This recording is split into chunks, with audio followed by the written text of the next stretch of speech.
Hello friends, Gujarat job tutorial ચેનલમાં આપનું હાર્દિક સ્વાગત છે.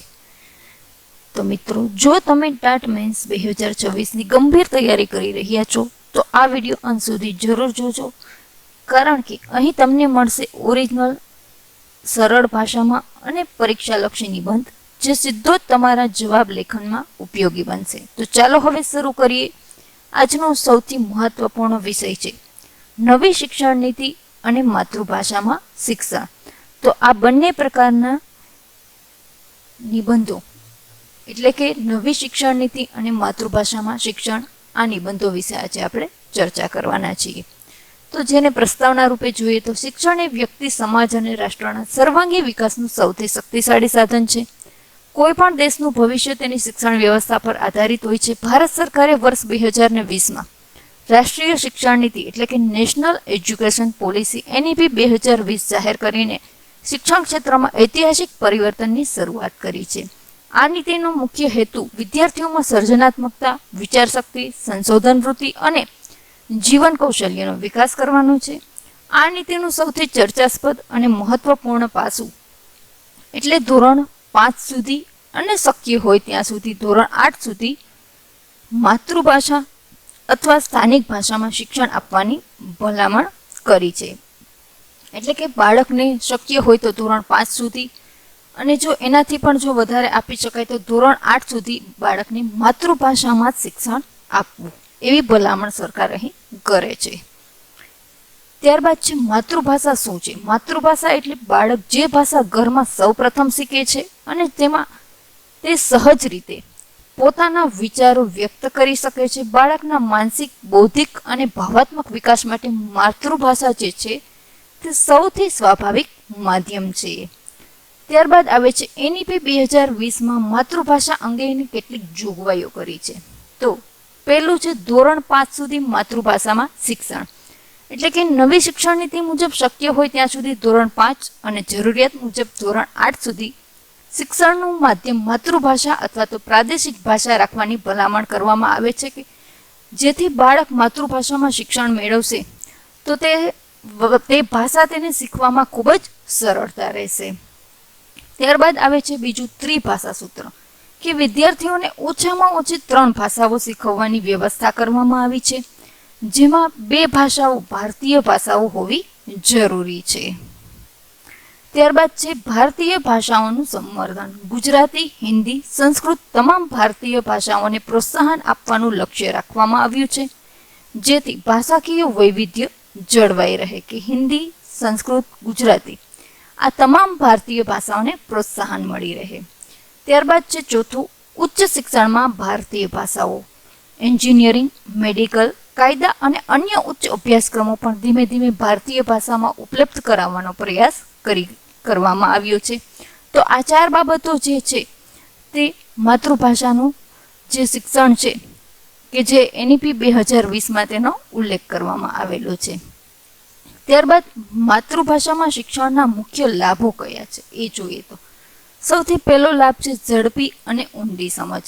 બાળક પોતાની ભાષામાં અભ્યાસ કરે ત્યારે વિષયને ઝડપથી સમજી શકે છે અને અજાણી ભાષા સમજવામાં તેને સમય બગડતો નથી. એટલે કે બાળક જે પોતાની ભાષામાં અભ્યાસ કરશે, એ ભાષામાં જ એ ભણશે, તો તેને એ ભાષા, એ વસ્તુ સમજવામાં ખૂબ જ સહેલાઈ રહેશે. કે ગુજરાતી માધ્યમમાં ભણતો વિદ્યાર્થી વિજ્ઞાનના મૂળભૂત સિદ્ધાંતો વધુ સરળતાથી સમજી શકે છે, જ્યારે એ બીજી ભાષામાં એ સિદ્ધાંતો સમજશે તો તેને સમજવામાં અઘરું લાગે છે.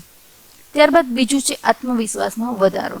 માતૃભાષામાં અભ્યાસ કરનાર વિદ્યાર્થી વર્ગમાં નિર્ભયતાથી પ્રશ્નો પૂછે છે અને પોતાના વિચારો વ્યક્ત કરી શકે છે.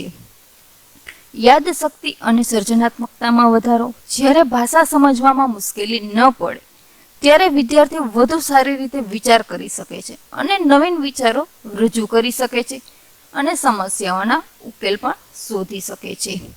ચોથું છે ડ્રોપ આઉટમાં ઘટાડો. ગામડા અને આદિવાસી વિસ્તારોમાં ઘણા વિદ્યાર્થીઓ ભાષાની મુશ્કેલીને કારણે અભ્યાસ છોડે છે. માતૃભાષામાં શિક્ષણ તેમને શાળા સાથે જોડાયેલા રહેવામાં મદદરૂપ બને છે, જેથી તેનો ડ્રોપ આઉટ જે છે તેમાં ઘટાડો જોવા મળે છે. પાંચમું છે સાંસ્કૃતિક વારસાનું જતન. ભાષા માત્ર સંવાદનું સાધન નથી, પરંતુ સંસ્કૃતિ ઇતિહાસ અને પરંપરાનું પણ પ્રતિબિંબ છે. માતૃભાષામાં શિક્ષણ દ્વારા સાંસ્કૃતિક મૂલ્યોનું સંવર્ધન થાય છે. છઠ્ઠું છે વાલીઓની સહભાગિતા. ઘણા વાલીઓ અંગ્રેજી માધ્યમ સમજી શકતા નથી. માતૃભાષામાં શિક્ષણ હોવાથી તેઓ બાળકોના અભ્યાસમાં વધુ અસરકારક રીતે સહભાગી બની શકે છે.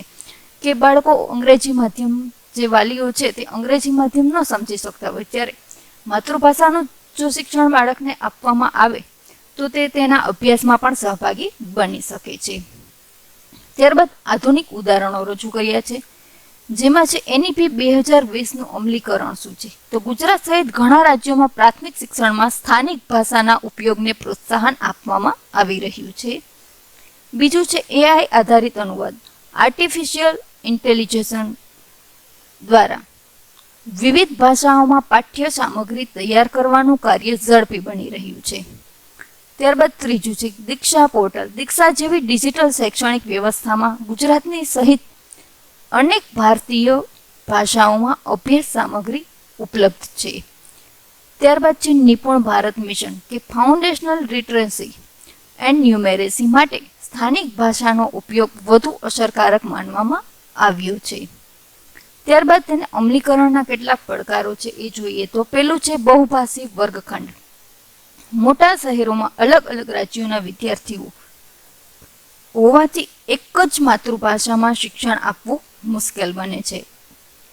કે જે શહેરો, મોટા શહેરો હોય છે ત્યાં દરેક રાજ્યના વિદ્યાર્થીઓ હોય છે, તો તેની માતૃભાષા કઈ હોય અને આપણે શાળામાં કઈ માતૃભાષા ભણાવીએ, તો એના માટે માતૃભાષામાં શિક્ષણ આપવું ખૂબ મુશ્કેલ બને છે. અંગ્રેજી પ્રત્યેનો વધતો ઝોક, કે ઘણા વાલીઓ માને છે કે અંગ્રેજી માધ્યમથી સારું ભવિષ્ય બને છે, તેથી માતૃભાષા અંગે તેને સંકોચ જોવા મળે છે. ત્યારબાદ છે ગુણવત્તાયુક્ત પુસ્તકોનો અભાવ. ઉચ્ચ શિક્ષણ માટે ગુજરાતી અને અન્ય ભારતીય ભાષાઓમાં હજુ પણ ગુણવત્તાયુક્ત પુસ્તકો અને ટેકનિકલ શબ્દ ભંડોળની અછત રહી છે. ચોથું છે શિક્ષકોની તાલીમ. નવી શિક્ષણ પદ્ધતિ મુજબ શિક્ષકોને સતત તાલીમ આપવાની જરૂર પડે છે. કે નવો સિલેબસ આવે અને નવા પાઠ્યપુસ્તક આવશે તો શિક્ષકોને સૌથી પહેલા શીખડાવવાનું, એટલે કે તેને તાલીમ આપવાની ખૂબ જ જરૂર રહે છે. ત્યારબાદ તેના કેટલાક ઉકેલો છે. ભારતીય ભાષાઓમાં ગુણવત્તાયુક્ત ડિજિટલ સામગ્રી વિકસાવવી, શિક્ષકોને નવી શિક્ષણ નીતિ અંગે તાલીમ આપવી, AI આધારિત અનુવાદ વ્યવસ્થાનો વધુ ઉપયોગ કરવો, અંગ્રેજીને વિષય તરીકે મજબૂત બનાવવું પરંતુ શિક્ષણનું એક માત્ર માધ્યમ ન બનાવવું, વાલીઓમાં જાગૃતિ લાવવી કે માતૃભાષામાં અભ્યાસ બાળકના સર્વાંગી વિકાસ માટે વધુ અસરકારક રહેશે. તો વિખ્યાત વ્યક્તિઓના કેટલાક ઉદાહરણો અહીં રજૂ કર્યા છે. કે ડૉક્ટર APJ અબ્દુલ કલામ જે છે એ પ્રાથમિક શિક્ષણ માતૃભાષામાં મેળવ્યું હતું. ડૉક્ટર CV રમણ છે અને તેણે ઘણા ભારતીય વૈજ્ઞાનિકોએ પણ પોતાની પ્રાદેશિક ભાષામાં પ્રાથમિક અભ્યાસ કર્યો હતો. મહાત્મા ગાંધીનું માનવું હતું કે માતૃભાષામાં મળેલું શિક્ષણ જ સાચું અને જીવન ઉપયોગી શિક્ષણ ગણાય છે. ત્યારબાદ અંતમાં જોઈએ તો નવી શિક્ષણ નીતિ 2020માં માતૃભાષાને આપવામાં આવેલું સ્થાન ભારતની ભાષાકીય અને સાંસ્કૃતિક સમૃદ્ધિને મજબૂત બનાવવાનો મહત્વપૂર્ણ પ્રયાસ છે. માતૃભાષામાં શિક્ષણ બાળકને માત્ર વિષય સમજવામાં જ નહીં પરંતુ વિચાર શક્તિ, આત્મવિશ્વાસ, સર્જનાત્મકતા અને મૂલ્યનિષ્ઠ જીવન તરફ દોરી જાય છે. સાથે સાથે વૈશ્વિક યુગમાં અંગ્રેજી અને અન્ય ભાષાઓનું જ્ઞાન પણ જરૂરી છે. તેથી મજબૂત પાયો માતૃભાષામાં અને વૈશ્વિક દ્રષ્ટિકોણ સાથે બહુભાષી શિક્ષણ એ જ નવી શિક્ષણ નીતિનો સાચો અભિગમ છે. તો યાદ રાખવા જેવી એક પંક્તિ હું રજૂ કરું તો માતૃભાષા બાળકના જ્ઞાનનું પ્રથમ દ્વાર છે અને રાષ્ટ્રીય વિકાસનો મજબૂત પાયો પણ છે. તો મિત્રો, આ હતો આજનો આપણો નિબંધ 2020ની નવી શિક્ષણ નીતિ અને માતૃભાષા. તો મિત્રો, જો તમને આ વિડીયો પસંદ આવે તો તેને લાઈક અને શેર જરૂરથી કરજો અને અમને કમેન્ટમાં જણાવજો કે તમને અમારો વિડીયો કે આ નિબંધ કેવો લાગ્યો. Thank you.